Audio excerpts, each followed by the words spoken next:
No drugs in Surat city અન્વયે Surat police અને Surat crime branch, SOG અને અલગ અલગ બ્રાન્ચો અને પોલીસ સ્ટેશનો દ્વારા ડ્રગ વિરુદ્ધ સતત મુહિમ ચાલુ રાખી અને એના વિરુદ્ધ ડ્રગ માફિયાઓ વિરુદ્ધ સતત કાર્યવાહી કરવામાં આવે છે.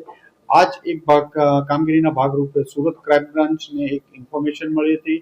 17/11/2025 રોજ એક બેંકોકથી સુરત એર ઇન્ડિયા એક્સપ્રેસની ફ્લાઇટમાં એક જાફર ખાન મોબાઈલ વાળા નામનો માણસ ફ્લાઇટમાં આવે છે અને એની પાસે હાઇબ્રિડ ગાંજો છે. આ બાતમી આધારે સુરત ક્રાઇમ બ્રાન્ચની ટીમના પોલીસ ઇન્સ્પેક્ટર SM પરમાર અને એની ટીમ દ્વારા એરપોર્ટમાં એમને પકડવામાં આવ્યા હતા અને એમની સર્ચ દરમિયાન 4 કિલો જેટલો હાઇબ્રિડ ગાંજો મળી આવ્યો હતો. આ રેડ દરમિયાન સુરત ક્રાઇમ બ્રાન્ચ ઉપરાંત Dumas police, air intelligence unit અને CISF ને પણ સાથે રાખવામાં આવ્યા હતા. એમની પાસેથી અંદાજે 1,41,00,000 જેટલો મુદ્દામાલ કબજે લેવામાં આવ્યો હતો. આ મુદ્દામાલ એને કોઈને આપવાનો હતો. એને એરપોર્ટથી બહાર નીકળ્યા પછી કોને આપવાનો છે એ બાબતે એમને જાણ કરવામાં ફોન પર આવવાની હતી.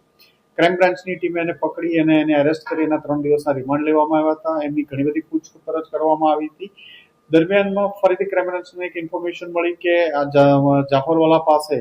જાફર ખાન પાસે વધુ મુદ્દામાલ છે, જે બાતમી આધારે ફર્ધર એના રિમાન્ડ લેવામાં આવ્યા હતા અને એની પાસેનું જે લગેજ હતું બેગ, જેમાં ઉપર 8 પેકેટ જે 4 kg મળ્યા હતા, એ બેગ જ એને કન્ફેસ કર્યું કે બેગની અંદર કન્સીલ કરીને છુપાવીને વધુ હજી મુદ્દામાલ બીજો છે. જેથી પંચો અને સરકારી પંચો વિડીયોગ્રાફી અને બધાની સાથે રાખી અને ફરીથી એકવાર બેગની સર્ચ કરવામાં આવી હતી.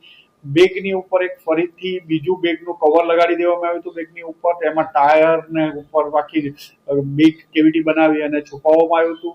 એમના ઉપર એમણે કાર્બન પેપર મૂક્યા હતા, જેથી જે બેગેજ સ્કેનરમાં આ ડ્રગ્સ છે એ સ્કેન ન થાય અને આરામથી પાસ થઈ શકે, એટલે એ પણ એને છુપાવીને કબજે કરવામાં આવ્યું છે.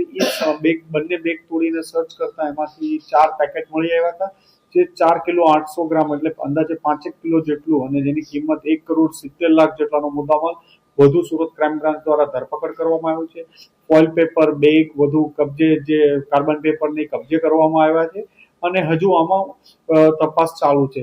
દરમિયાન ઘણી બધી પોલીસને ઇન્ફોર્મેશન આ કેસ બાબતે આગળ મળી છે, પણ હાલમાં કાર્યવાહી આ બાબતે ચાલુ છે અને આ ઇન્વેસ્ટિગેશનમાં ટોટલ 3 કરોડથી વધુનો મુદ્દામાલ કબજે કરવામાં આવ્યો છે.